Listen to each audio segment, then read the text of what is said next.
ಯಾರ ಹೆಸರು ಟ್ರಾನ್ಸ್ಫರ್ ಆಯ್ತು, ವಾಪಸ್ ನಿಮ್ಮ ಹೆಸರಿಗೆ ಹೆಂಗ್ ಬಂತು, ಆ ಭೂಮಿ ದಾಖಲೆಗಳು ಇದೆಯಾ?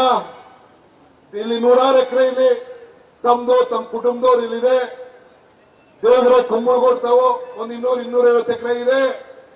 ಅಲ್ಲಿ ದೊಡ್ಡ ಗುಬ್ಬಿ, ಚಿಕ್ಕ ಗುಬ್ಬಿ, ಬೆಂಗಳೂರು, ಉತ್ತರ, ಯಲಂಕದ ಪಕ್ಕದಲ್ಲಿ ಏನೇನು ಬಾಲಕೃಷ್ಣೇಗೌಡ ಒಬ್ಬ ಆಫೀಸರು, ನೀವು ಸಿನಿಮಾ ತೋರಿಸ್ತಿದ್ರಿ, ನೀವು ಒಬ್ಬ ಕಾಂಟ್ರಾಕ್ಟ್. ನಮ್ಮ ತಂದೆಗೂ ಕೂಡ ಪಾಪ ಜಮೀನು ಇರಲಿಲ್ಲ, ಮುಂಜೂರಾತಿಯನ್ನು ಮಾಡಿಕೊಂಡ್ರು. ನಮ್ಗೇನು ತಗರಾಲೇನಿಲ್ಲ. ಹೆಂಗ್ ಬಂತು, ಎಲ್ಲಿಗೆ ಬಂತು, ಎಷ್ಟು ಬಂತು, ಈಗ ನೆಲಮಂಗಲದಲ್ಲಿ ಎಷ್ಟಿದೆ, ಹಾಸನದಲ್ಲಿ ಎಷ್ಟಿದೆ, ಎಷ್ಟಾಗಿದೆ, ತಮ್ಮ ಮೌಲ್ಯ ಎಷ್ಟು, ದಯವಿಟ್ಟು ತಾವು ಈ ರಾಜ್ಯದ ಜನತೆಗೆ ತಿಳಿಸ್ಬೇಕಲ್ವಾ? ತಮ್ಮ ಪ್ರಾಮಾಣಿಕತೆಯನ್ನು ತೋರಿಸ್ಬೇಕಲ್ಲ. ತಾವು ಹೊಲ ಉಳ್ತಾ ಇರೋದು, ತಾವು ವ್ಯಾಪಾರ ಮಾಡ್ತಾ ಇರೋದು, ತಾವು ವಹಿವಾಟು ಮಾಡ್ತಾ ಇರೋದು ಗೊತ್ತಲ್ಲ. ನನಗೆ ಹೇಳ್ತಿರಲ್ಲ ಲುಲು ಕುಮಾರ್ ಅಂತ, ಅದೇನೋ ಸಿನಿಮಾ ತೋರಿಸ್ತಾ ಇದೆ ಅಂತ ಹೇಳ್ತಿರಲ್ಲ. ಚರ್ಚೆಗೆ ಬನ್ನಿ ಅಂತ ಕರೆದೆ ಪಾಪ, ಅಸೆಂಬ್ಲಿಂದ ಪಾರ್ಲಿಮೆಂಟ್ ಕೊಂಡೋಗಿ. ಈಗೂ ನಾನು ಹೇಳ್ತಾ ಇದ್ದೀನಿ, ನಿಮ್ಮ ಶಾಸಕರು ಯಾರ್ಯಾರಿದ್ದಾರೆ ನನಗೆ ಇಲ್ಲೆಲ್ಲ ಟಿವಿಲೋ ಅಲ್ಲೋ ಇಲ್ಲೋ ಮಾಡಿದ್ರೆ ಹೊಂಟೋಗಿರೋದು. ಅಸೆಂಬ್ಲಿಗೆ ದಾಖಲಾಗಿರ್ಬೇಕು ಅಂತ ನಾನು ಎಲ್ಲ ಕಾಯ್ಕೊಂಡು ಪಟ್ಟಿ ಎಲ್ಲ ಕಾಯ್ಕೊಂಡಿದ್ದೆ. ಈಗ ನಿಮ್ಮ MLAಗಳಿಗೆ ಯಾರಿಗಾಗಲಿ ಇಲ್ಲ ನಿಮ್ಮ MLCಗಳಿಗೆ ತಂದು ನಿಮ್ಮ ದಾಖಲೆಯನ್ನು ಕೊಟ್ಟು ನನ್ನ ಕುಟುಂಬದ ಬಗ್ಗೆ ಬನ್ನಿ ಚರ್ಚೆ ಮಾಡಿ. ನಾನು ಮರ್ತಿದ್ದೆ, ನಾವು ನೀವು ಒಂದಾದಾಗ ನನ್ನ ತಂಗಿ ಮೇಲೆ ಹಾಕಿದ ಕೇಸು, ನನ್ನ ಹೆಂಡತಿ ಮೇಲೆ ಹಾಕಿದ ಕೇಸು, ನನ್ನ ತಮ್ಮನ ಮೇಲೆ ಹಾಕಿದ ಕೇಸು, ಈ ರವಿ ಮೇಲೆ ಹಾಕಿದಂತ ಕೇಸು, ನಿಮ್ಮ ತಮ್ಮ ನಿಮ್ಮ ಅಣ್ಣ ಬಾಲಕೃಷ್ಣೇಗೌಡ ಇದ್ದಾರಲ್ಲ, ಆ ಆಫೀಸರ್ಗಳ ಕೈಲಿ ಏನೇನು ಕೇಸ್ ಹಾಕ್ಸಿದ್ದ, ನೀನೇನು ಕೇಸ್ ರಿಸೀವ್ ಮಾಡಿಸಿದ್ದೆ, ಬಾಲಗಂಗಾಧರ ಸ್ವಾಮೀಜಿ ಮೇಲೆ ಯಾವ ರೀತಿ ಕೇಸ್ ಆಯ್ತು ಚಂದ್ರಪ್ಪ ಕೇಳಿ, ಅದೆಲ್ಲ ಕೂಡ ನಾನು ಮಾಡ್ತಿದ್ದೆ. ಆದ್ರೆ ಮತ್ತೆ 1 ವರ್ಷಕ್ಕೆ ನೆನಪು ಮಾಡುವಂತ ಕೆಲಸವನ್ನು ತಾವು ಮಾಡಿದ್ದೀರಿ. ಇದಕ್ಕೆಲ್ಲ ಉತ್ತರವನ್ನು ಕೊಡ್ಲಿಕ್ಕೆ ನಾನು ಬದ್ಧನಾಗಿದ್ದೇನೆ, ಚರ್ಚೆಗೆ ಸಿದ್ಧನಾಗಿದ್ದೇನೆ, ಅಸೆಂಬ್ಲಿಗೆ ತಯಾರಾಗಿದ್ದೇನೆ. 2 ಅಸೆಂಬ್ಲಿ ದಾಟೋಯ್ತು, ಅಟ್ಲೀಸ್ಟ್ ನೆಕ್ಸ್ಟ್ ಅಸೆಂಬ್ಲಿ ಯಾರು, ಯಾಕೆಂದ್ರೆ ಮುಂದಿನ ನಮ್ಮ ಪೀಳಿಗೆಗಳು ನಿಮ್ಮ ಎಲ್ಲ ಅನಿಷ್ಟಗಳು, ನಿಮ್ಮ ಸೋದರ ಬಾಲಕೃಷ್ಣೇಗೌಡನ ಆಸ್ತಿಗಳು, ಎಷ್ಟು ಒಬ್ಬ ಆಫೀಸರ್, ಒಬ್ಬ ಸರ್ಕಾರಿ ನೌಕರಿ ಇವತ್ತು ಎಷ್ಟು ಸಾವಿರ ಕೋಟಿಗಿದ್ದಾನೆ ಅಂತೇಳಿ ನಾನು ಬಯಲಿಗೆ ಸಿದ್ಧನಾಗಿದ್ದೇನೆ. ನಿಮ್ಮ ಕಂತೆಗಳನ್ನ ಇದರಲ್ಲ, ಇನ್ನ ನಿಮ್ಮ ಸೋದರ ಅವನ್ ಕೇಳಿ ಕಳ್ಸ್ಕೊಡಿ. ನೆಲಮಂಗಲದ ಇರ್ಬೋದು, ಬೆಂಗಳೂರು ಇರ್ಬೋದು, ಏರ್ಪೋರ್ಟ್ ರಸ್ತೆಯಲ್ಲಿ ಇರ್ಬೋದು, ಉತ್ತರ ಇರ್ಬೋದು, ದೇವಗಿರಿ ಇರ್ಬೋದು, ಇಲ್ಲ ಕೆಂಕೇರಿ ಇರ್ಬೋದು, ಎಲ್ಲ ಚರ್ಚೆ ಮಾಡಲಿಕ್ಕೆ ಏನ್ ಅನೇಕ ಮೈನಿಂಗ್ಗಳು ಇರ್ಬೋದು, ಎಲ್ಲವನ್ನ ಚರ್ಚೆ ಮಾಡಲಿಕ್ಕೆ ನಾನು ಸಿದ್ಧನಾಗಿದ್ದೇನೆ. ನಾನು ಬಿಡಿಸಿನ ಹೇಳ್ತಾ ಇಲ್ಲ, ನಾನು ಯಾರು ಚಾರ್ಜ್ ಶೀಟ್ ಏನ್ ಹಾಕಿದ್ದಾರೆ ಅದನ್ನ ಚರ್ಚೆ ಮಾಡಕ್ ಹೋಗ್ತಾ ಇಲ್ಲ. ಗವರ್ನರ್ಗೇನು ಪ್ರಾಸಿಕ್ಯೂಷನ್ಗೆ ನಮ್ಮ ಮುಖ್ಯಮಂತ್ರಿಗಳ ಮೇಲೆ ಹೆಂಗೆ ಅರ್ಜಿಯನ್ನು ಕಳಿಸಿದ್ದಾರೆ ಅದ್ರ ಬಗ್ಗೆ ನಾನು ಚರ್ಚೆ ಮಾಡ್ತಾ ಇಲ್ಲ. ಇವತ್ತು ನಾನು ಚರ್ಚೆ ಮಾಡೋದು ಇವತ್ತು ಬೇಡ ಅಂತ ಈ ಪ್ರಶ್ನೆ ಸವಾಲನ್ನ ಆ ವಿಜೇಂದ್ರ ಇದಾರಲ್ಲ, ವಿಜೇಂದ್ರ ಪಾಪ ಏನು ಹೇಳ್ತಿದ್ದ ನನ್ನ ಮೇಲೆ ಹೇಳ್ತಾ ಇದ್ದಲ್ಲ, ಮುಖ್ಯ ಇವತ್ತು ಈ ಪಾದಯಾತ್ರೆ ನಡೆಸಕ್ಕೆ ಮೂಡಾಗರಣಕ್ಕೆ ಕಾಂಗ್ರೆಸ್ ಅವರು ಇದಾರಂತೆ ಹಿಂದೆ.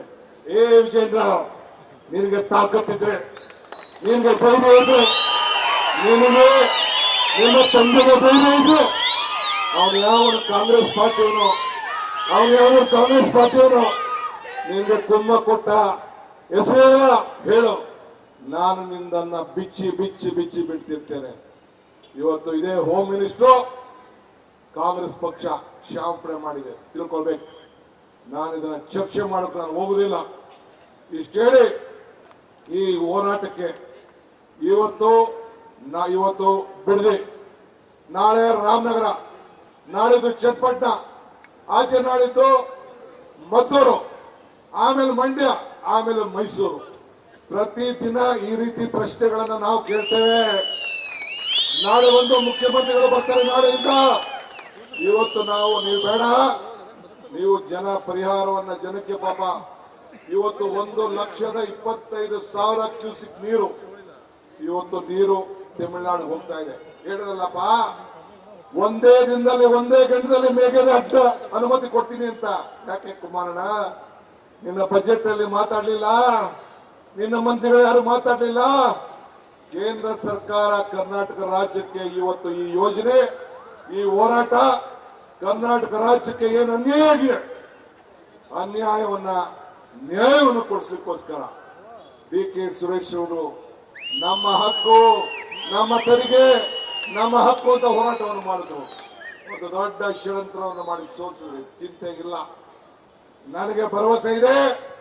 ಎಲ್ಲ ನನ್ನ ಕಾರ್ಯಕರ್ತರಿಗೆ, ಮತದಾರರಿಗೆ, ರಾಜ್ಯದ ಮತದಾರರಿಗೆ ಹೇಳ್ತೀನಿ, 2028ಕ್ಕೆ ಕಾಂಗ್ರೆಸ್ ಸರ್ಕಾರ ಮತ್ತೆ ಈ ರಾಜ್ಯದಲ್ಲಿ ಸ್ಥಾಪನೆ ಮಾಡುವಂತ ಕೆಲಸವನ್ನು ನಾವು ಮಾಡ್ತೇವೆ. ಆ ವಿಶ್ವಾಸ ಇರಲಿ. ಆ ದೃಷ್ಟಿಯಿಂದ ಇಷ್ಟು ಜನ ಇವತ್ತೆಲ್ಲ ಇಲ್ಲಿ ಬಂದು ಸೇರ್ಕೊಂಡಿದ್ದಾರೆ. ಈಗ ಅವ್ರು ಯಾರು ಮಾತಾಡಿದ್ರು, ದೇವರಾಜ ಟರ್ಮಿನಲ್ ಅಂತ, ವೀರಯ್ಯ ಪಾಪ ಅವನು ಮಂತ್ರಿ MLC ಇದ್ದ, 47 ಕೋಟಿ ಹಂಗೆ ನುಂಗ್ಬಿಟ್ಟು ಜೈಲಿದ್ದಾನೆ. ಯಾಕಂದ್ರ ಬಗ್ಗೆ ಹೋರಾಟ ಮಾಡ್ತಾ ಇಲ್ಲ? ಯಾಕೆ ಮಾತಾಡ್ತಾ ಇಲ್ಲ? ತನಿಖೆ ಯಾಕೆ ನಡೆಸಲಿಲ್ಲ? ನಾವು ತನಿಖೆ ನಡೆಸಬೇಕಾಗಿತ್ತು. ಹಂಗೆ ದೊಡ್ಡ ಪಟ್ಟಿ ಇದೆ. ಕೃಷಿ ಮಾರುಕಟ್ಟೆ ಮಂಡಳಿ, ಯಡಿಯೂರಪ್ಪನವರು ಮುಖ್ಯಮಂತ್ರಿಗಳು ಆ ಸಿಂಡಿಕೇಟ್ ಬ್ಯಾಂಕ್ನಿಂದ ಹೊಂಟೋಯ್ತು.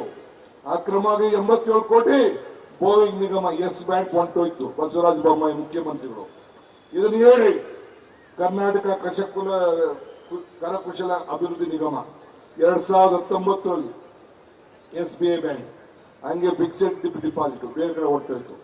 ಇದಕ್ಕೆ ಉತ್ತರ ಹೇಳಿ. ಆಮೇಲೆ ಬಿಡಿ, ಮೈಸೂರದು ಬಿಡಿ, ಎಲ್ಲ ಬೇಕಾದ್ರೂ ನಾನು ಮಾತಾಡ್ತೀನಿ. ಈಗೆಲ್ಲ ಮಾತಾಡಿದ್ರು, ಏನ್ ಚಿಂತೆ ಇಲ್ಲ. ಇಷ್ಟಕ್ಕೆ ನನ್ನ ಕುಮಾರಣ್ಣ, ನಿನ್ನ ಕುಮಾರಣ್ಣ, ನಾನು ಅಣ್ಣ ಅಂತ ನಿನ್ನ ಒಪ್ಕೊಂಡು ಈ ರಾಜ್ಯದ ಮುಖ್ಯಮಂತ್ರಿಯನ್ನ ನಾನು ಪರಮೇಶ್ವರ್ ಅವ್ರು ಮಾಡಿದ್ದೇವೆ. ಇದೇ ಸಿದ್ದರಾಮಯ್ಯನವ್ರು ಬಂದು ನಿನ್ನನ್ನು ಮುಖ್ಯಮಂತ್ರಿ ಮಾಡಬೇಕು ಅಂತ ಹೇಳಿ ಕಾಂಗ್ರೆಸ್ ಪಕ್ಷ 40-38 ಜನ ಇದ್ದವರು 80 ಜನ ನಾವು ಬರ್ಕೊಟ್ಟಿದ್ದೇವೆ.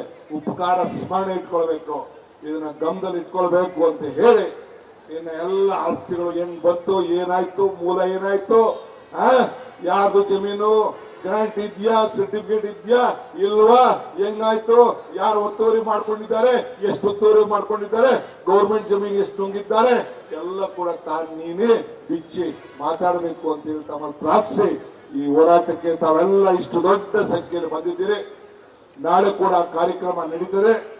ಎಲ್ಲ ನನ್ನ ಕಾರ್ಯಕರ್ತರಿಗೆ, ಮುಖಂಡರಿಗೆ ನಾನು ಹೇಳ್ತೀನಿ, ನಮ್ಮ ಪದಾಧಿಕಾರಿಗಳಿಗೆ ಹೇಳ್ತಾ ಇದ್ದೀನಿ, ಇದು ಒಂದಿನ ಅಲ್ಲ, 7 ದಿನದ ಕಾರ್ಯಕ್ರಮ.